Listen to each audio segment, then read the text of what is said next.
Hi everyone, welcome back to a new episode of How Logical. Today in this video, I'm going to show you how you can change your Thread account's password. Keep watching the video till the end. To change your password on your Threads account, firstly go ahead and launch open your Thread application. The home page of Thread application will appear on the screen. Click on your profile icon at the bottom right corner of the screen. You will end up on your profile section of Threads account.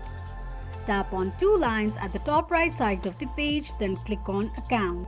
Tap on Personal Information. Now all you need to do is click on Password and Security option. Tap on Change Password.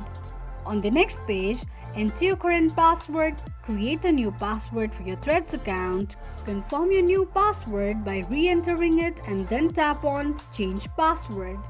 Click on an eye icon to check if you have entered your password correctly or not.